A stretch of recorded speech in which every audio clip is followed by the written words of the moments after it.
Today, we'll explore a fascinating medical case involving a 26-year-old woman with a persistent hip complaint. She presented with hip pain, specifically in her left hip, which worsened with standing or walking for extended periods. Her medical history revealed systemic lupus erythematosus, or SLE, an autoimmune disease, for which she was on long-term prednisone therapy. Initial examination of her hip showed no obvious signs of inflammation or deformity. Laboratory findings, including inflammatory markers, were all within normal limits, adding to the diagnostic challenge. A plain radiograph of her hip, a crucial initial step, also appeared normal, offering no immediate answers. This combination of normal findings, despite significant symptoms, deepened the mystery surrounding her hip discomfort. We considered a lupus flare, but the absence of elevated inflammatory markers made this diagnosis less probable. Septic arthritis was also ruled out due to the lack of fever or any other systemic symptoms of infection. Trochanteric bursitis was considered, but did not fully align with her specific pain pattern. Osteoarthritis was deemed unlikely given her young age of 26. Given her history of SLE and chronic glucocorticoid exposure, a more insidious possibility began to emerge: avascular necrosis or osteonecrosis of the femoral head. This condition occurs when the blood supply to the bone is disrupted, leading to bone tissue death and potential collapse.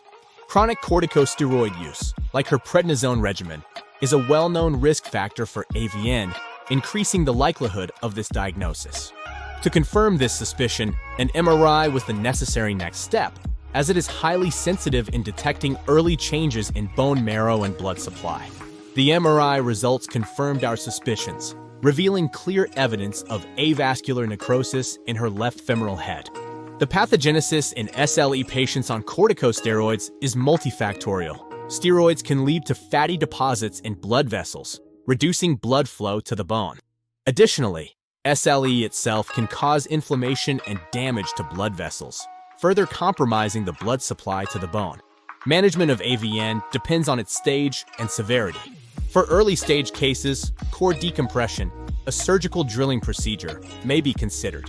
In later stages, total hip arthroplasty or hip replacement surgery may be necessary to alleviate pain and restore function.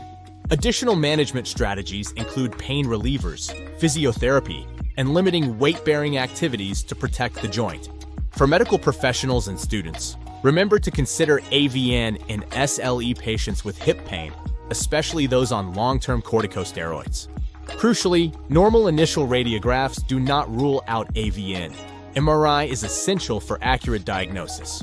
Early diagnosis and intervention are paramount to prevent disease progression and eventual joint collapse. Finally, long-term SLE management should prioritize minimizing corticosteroid use to reduce the risk of AVN and other complications.